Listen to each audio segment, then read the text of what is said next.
아침 햇살이 부엌 창문으로 스며들 때마다 나는 예전처럼 출근 준비를 하는 대신 의자에 앉아 식은 커피를 마신다. 가족들은 여전히 나를 향해 웃어주지만 그 미소 속에 예전과는 다른 기류가 숨어 있다는 걸 나는 안다.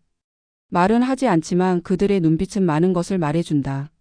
한때는 집안의 중심이자 모든 결정을 책임졌던 내가 이제는 하루 대부분을 방 안에서 보내는 사람이 되었다는 사실. 쓸모없다는 단어가 스스로의 마음속에서 자꾸만 커진다. 그리고 그 감정은 누군가의 한마디보다 훨씬 깊게 파고든다. 첫 번째 사례는 퇴직 후 집안의 경제 구조에서 밀려난 62세 남성 박 씨의 이야기다. 그는 건설 현장에서 30년 넘게 일하며 자녀들을 대학까지 보냈다. 퇴직을 한 날 그는 마치 오랜 전쟁에서 돌아온 병사처럼 안도감을 느꼈다. 그러나 불과 몇 달 후 생활비와 각종 고정비는 여전히 나가는데 들어오는 돈은 연금뿐이었다. 박 씨는 생활비를 줄이기 위해 용돈을 거의 받지 않게 되었고 가계에 큰 결정을 내릴 권한도 점점 아내에게 넘어갔다. 자녀들도 경제적 문제를 논의할 때 그를 부르지 않았다. 예전 같으면 집안의 재정 방향을 조율하던 그가 이제는 단순히 결과를 통보받는 사람이 된 것이다. 그 순간 박 씨는 깨달았다. 직장이란 단순히 돈을 버는 곳이 아니라 가족 안에서 자신의 존재감을 확인시켜주는 무대였다는 것을. 두 번째 사례는 직함이 곧 자기 자신이었던 58세 전직 부장의 이야기다. 그는 대기업에서 수백 명의 직원들을 지휘하던 사람이었지만 퇴직 후에는 갑자기 아무도 자신을 부장님이라 부르지 않았다. 처음에는 그저 호칭이 바뀐 것뿐이라고 생각했지만 점점 대화의 주제에서도 밀려나고 있다는 걸 느꼈다. 회사 이야기나 산업 동향에 대해 말을 꺼내도 가족들은 그런 얘기는 이제 필요 없잖아 라며 화제를 돌렸다. 그는 여전히 세상 돌아가는 이야기에 관심이 많았지만 그의 경험과 지식은 집안에서는 더 이상 쓸모가 없었다. 마치 한 시대가 끝나고 자신은 그 시대와 함께 퇴장한 인물처럼 느껴졌다. 무엇보다도 가장 힘들었던 건 자신을 소개할 때 붙이던 모든 수식어가 사라졌다는 점이었다. 이제 그는 그저 아버지나 남편일 뿐이었고 그 호칭 뒤에 따라붙던 영향력과 무게는 희미해져 갔다.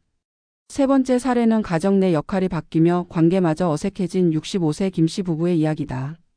김 씨는 퇴직 전까지 집 밖에서 대부분의 시간을 보냈고 아내는 가사와 자녀 양육을 전담했다. 그런데 은퇴 후 김 씨가 하루 종일 집에 머물게 되면서 아내의 생활 패턴이 무너졌다.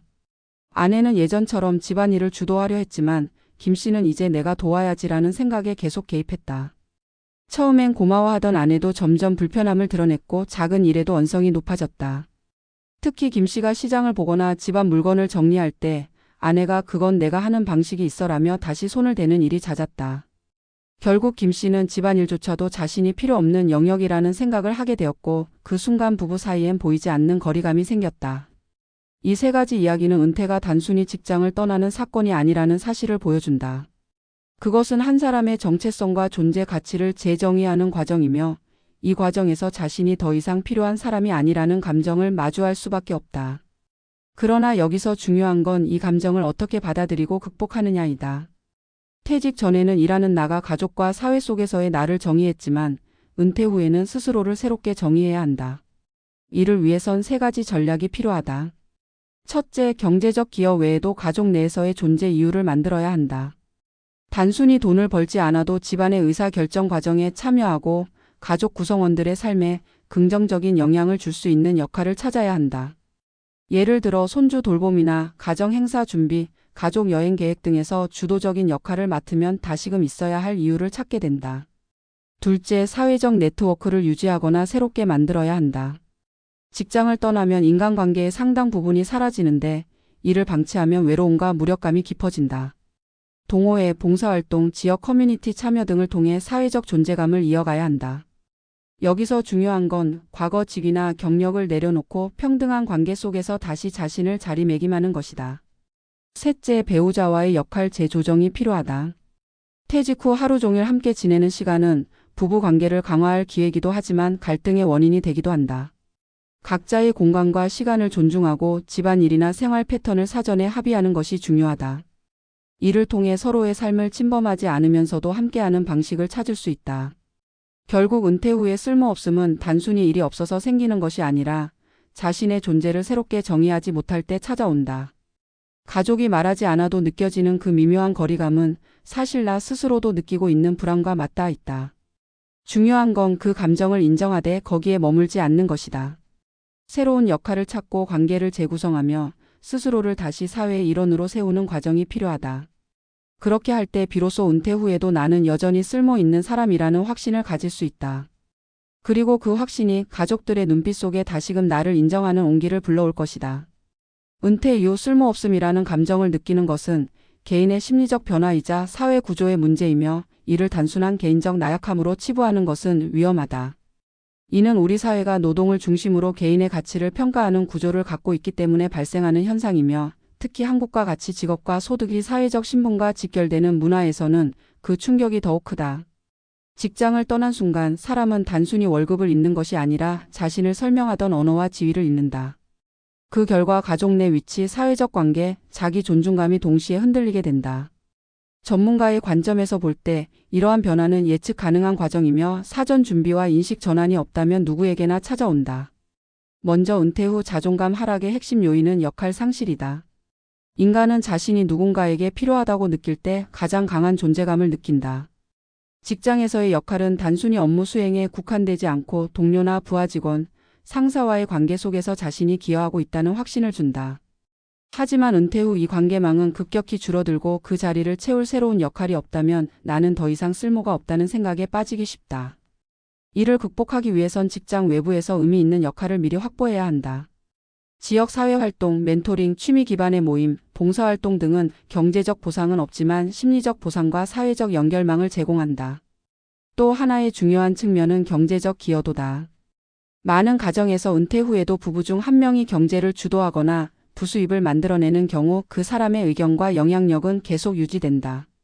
하지만 전업 은퇴 후 수입이 연금에만 의존하게 되면 특히 연금액이 생활비를 충족시키지 못하는 경우 가족 내에서의 발언권은 자연스럽게 줄어들게 된다.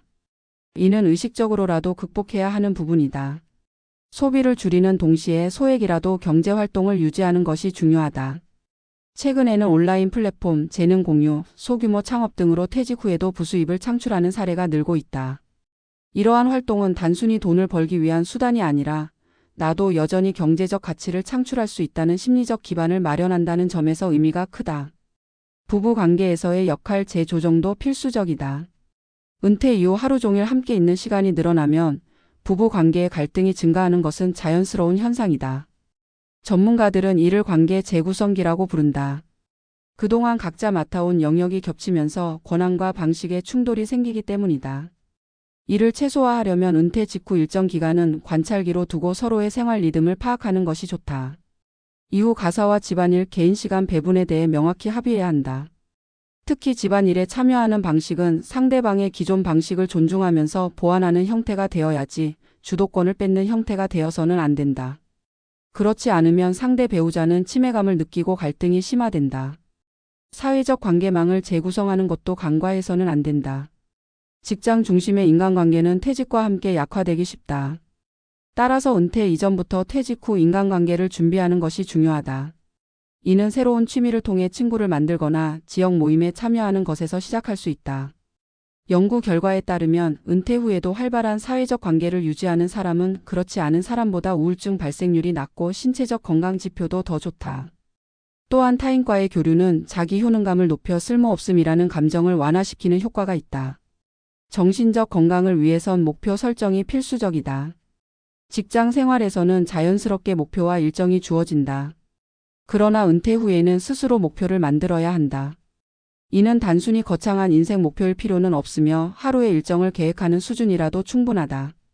예를 들어 특정 요일의 운동, 독서, 봉사활동 등을 정기적으로 배치하면 생활의 구조가 생기고 하루를 허무하게 보내는 시간을 줄일 수 있다.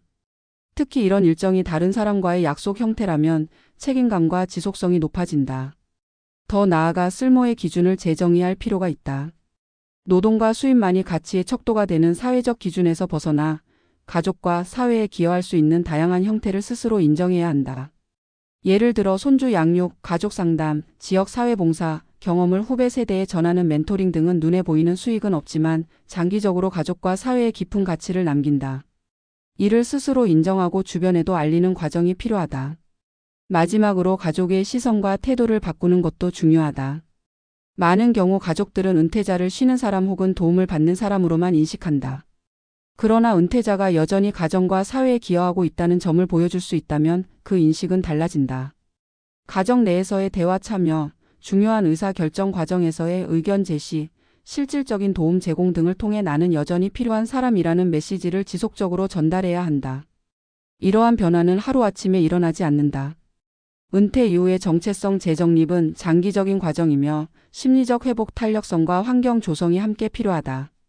하지만 이 과정을 의식적으로 준비하고 실행한다면 은퇴 후의 삶은 단순히 생존이 아니라 새로운 의미와 가치를 창출하는 시기로 바뀔 수 있다.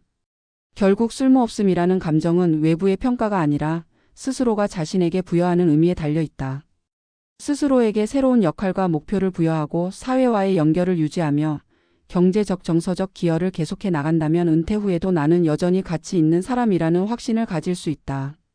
그리고 이 확신은 가족의 눈빛과 태도를 바꾸며 나아가 은퇴라는 인생의 전환점을 새로운 도약의 계기로 만들 것이다.